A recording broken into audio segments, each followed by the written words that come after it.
This story is about consensual police abuse. That is, although the policeman handcuffed me and kept me subdued, I enjoyed every moment I lived. It was a unique experience. The policeman did it to me with handcuffs on. Stay until the end to know this story. Before we start with the story, we invite you to subscribe to the channel and activate the little bell to not miss any video of our channel, which always has new stories to tell. That night began like any other. I, Ernesto, was leaving work, tired but wanting to relax a bit. I was crossing the park on my way home when suddenly I heard sirens.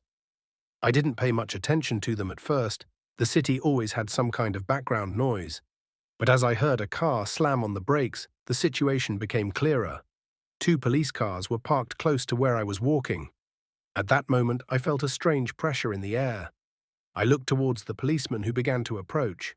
They were watching me with the same cold stare I have seen in many movies, but at that moment it was real.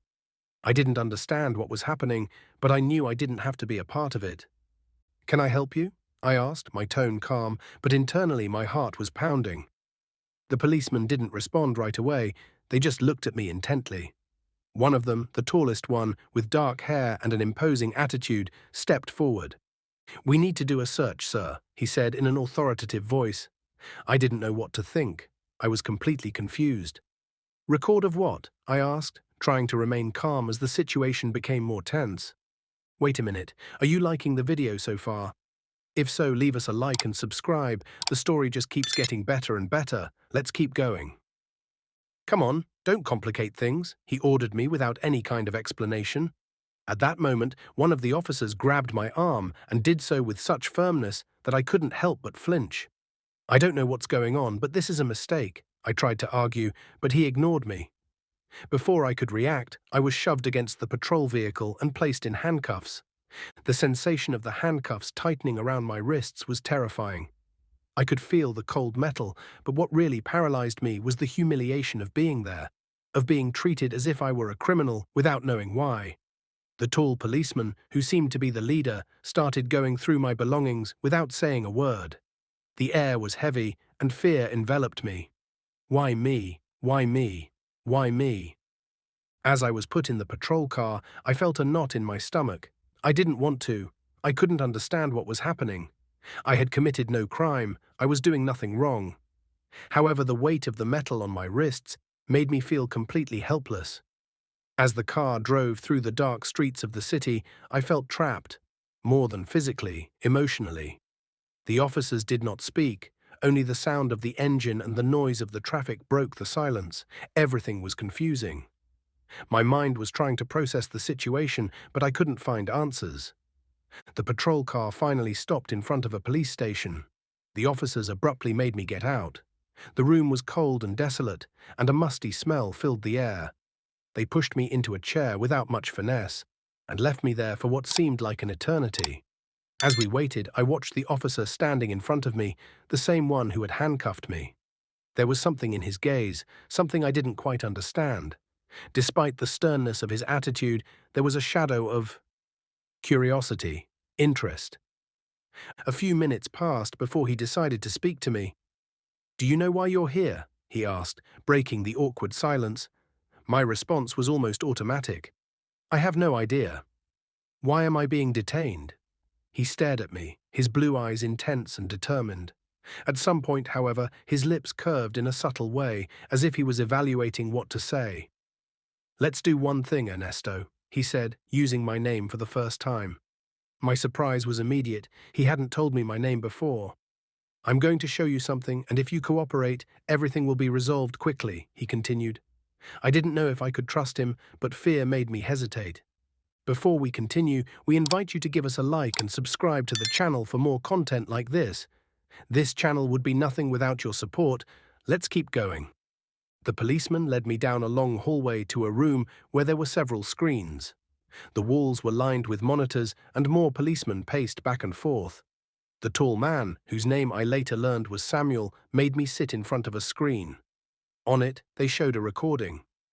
It was the image from a security camera, and there I was, walking through the park. But that wasn't all that struck me. There was something else. The camera had captured a man approaching me, A guy in a hoodie who had quickly approached me with the intention of robbing me. Samuel noticed my surprise and, for a moment, his face softened. "We were watching you for your safety, Ernesto. That guy was following you, and we intervened before he could do anything. Standard procedure is to arrest people when they don't properly identify themselves in a situation like that." I still didn't understand everything, but I began to realize that maybe I wasn't in as much danger as I thought. I felt ashamed that I had reacted so impulsively. "So this was all a misunderstanding?" I asked, unable to disguise the relief in my voice. "That's right. But don't worry, it's already solved," he replied calmly. However, this still wasn't over. "I'm going to charge me," the cop told me as he turned his camera view. He quickly went to me, grabbed me by the waist, pulled down my pants and stuck his big cock in me. I don't know how he knew I wanted that cop to stick it in me. Maybe because of my gestures or my vulnerability, I was screaming with pleasure. After he finished that, he proceeded to uncuff me. As Samuel uncuffed me, I felt a weight leave my chest. I was deeply grateful for the opportunity to get out of that mess, but something inside me also made me question the situation. Why was there such a handsome, assertive guy at the center of it all? Why had he treated me with such interest? Why had he given me the fuck of my life? Before I could say anything else, Samuel glared at me. "I know this has been a little uncomfortable for you, but I want you to know that if you ever need help, you can count on me," he said, his voice sounding softer. His words unnerved me. Despite the tense situation, despite what had happened that night, something in his tone made me feel a strange connection. "Hey, please don't forget to subscribe and like for more content like this and more stories like this. Let's continue." "I'll keep that in mind," I replied, not knowing if I was being sincere or just trying to get out as quickly as possible. But as I looked into his eyes, his gaze was no longer so distant. It was as if there was something else behind his professionalism, something that unintentionally drew me in. Before I left, Samuel smiled slightly at me. "Don't worry, Ernesto. Everything is fine now." I left the police station with a strange feeling. Although I was grateful to be free, something about that night had changed in me.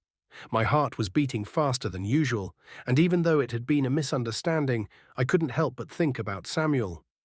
Would I see him again? Should I look for him? Perhaps the night had not only left me with a lesson in the importance of not judging, but also with a strange sense of curiosity and attraction. I knew my life would not be the same after that night. As I walked through the lonely streets, Samuel's face kept haunting my mind. There was something in his gaze that puzzled me. It wasn't just the fact that he had stopped me, but how he had tried to protect me, how he had shown that part of himself that I hadn't expected. I felt as if there was something else, something unspoken between us, something I couldn't even identify. At first, it had all seemed so cold and professional, but his tone had changed, and his words had left an impression on me. That night, I had trouble sleeping. Images of his face, of his piercing blue eyes, kept replaying in my head. I thought of what had happened, of how he had been arrested and released, but beyond all that, I thought of him. In that gesture that, although subtle, had shown that there was something more than mere professionalism. The idea of seeing him again made me feel strange, as if something inside me had changed in a single encounter. The next day, I received a message on my phone. It was a message from Samuel.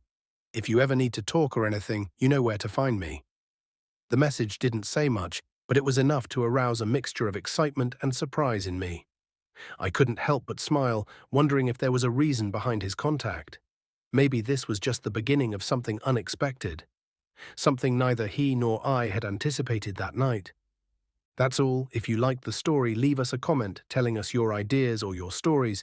Also, leave us a like and share it with your friends so they don't miss it.